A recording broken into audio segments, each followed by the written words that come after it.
وادی کاغان میں بارش اور مشہور سیاحتی مقام بابو سر ٹاپ پر گزشتہ رات سے ہم دیکھ رہے ہیں، سوچیں برف باری کا سلسلہ شروع ہو گیا اکتوبر کے منتھ میں، تو صبح سے لے کر اب تک ہم نے دیکھا ہے کہ کافی زیادہ خوبصورت منظر اس وقت یہ علاقے پیش کر رہے ہیں، ٹھنڈی ٹھنڈی ہوائیں چل رہی ہیں، لیکن جو برف ہمیں نظر آ رہی ہے ہلکی ہلکی، اب ظاہر ہے ہم دیکھیں گے آنے والے دنوں میں اس میں مزید اضافہ بھی ہو سکتا ہے۔ تو وادی کاغان ویسے ہی بہت خوبصورت ہے، اور اگر سردی آ جائے تو پھر وہ ایک سفید چادر میں لپٹ جاتی ہے۔ اسی طریقے سے اب ہم دیکھ رہے ہیں کہ یہ جو موسم ہوتا ہے، اس میں جب موسم چینج ہوتا ہے تو پھر سیاح بھی ان علاقوں کا رخ کرتے ہیں، لیکن اس کے لیے آپ کو بہت ساری معلومات رکھنا بہت ضروری ہے، ان علاقوں کے بارے میں، راستوں کے بارے میں، کون سے راستے بند ہو جاتے ہیں یہ معلومات رکھنا، سارے ایمرجنسی نمبرز آپ کے پاس ہونے چاہیے، اور ویدر اپڈیٹس آپ کے پاس لازمی طور پہ آپ اس پہ نظر رکھیں۔ اب انتظامیہ جو ہے ان علاقوں کی وہ یہ کہہ رہی ہے کہ شارع کاغان بحال ہے، اور سیاحی یا مقامی افراد بابو سر ٹاپ کے راستے گلگت تک سفر جاری رکھ سکتے ہیں۔ سو یہ انفارمیشن از ویری کی، ویری امپورٹنٹ،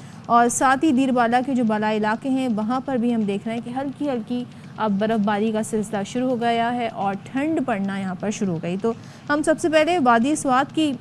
جو صورتحال ہے وہ ہم نے آپ کے سامنے رکھی، کالام کا ذکر کر لیتے ہیں، وہاں پر بھی جو سیاح ہیں اب وہ آنا شروع ہو گئے ہیں اور بڑی ٹھنڈ وہاں پر پڑ رہی ہے، تو ٹھنڈے موسم کا حسین نظارہ تو ہم آپ کو دکھا ہی رہے ہیں، وہاں سے کیا اپڈیٹس، کیا صورتحال ہیں یہ ہمیں بتا رہے ہیں شہزاد عالم۔ تو شہزاد سے بات کر لیتے ہیں۔ جی شہزاد بتائیے۔ جی بالکل، سوات میں سردی کا آغاز ہو چکا ہے، اور گزشتہ شام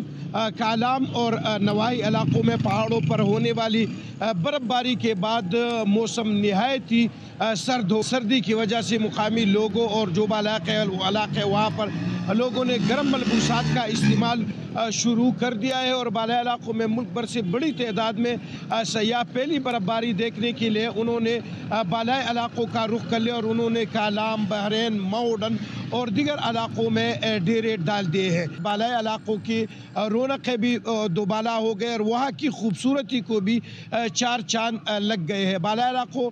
میں برف باری کے بعد جو سیاح آ رہے ہیں وہ وہاں پر ہونے والی برف باری سے خوب محظوظ ہو رہے ہیں۔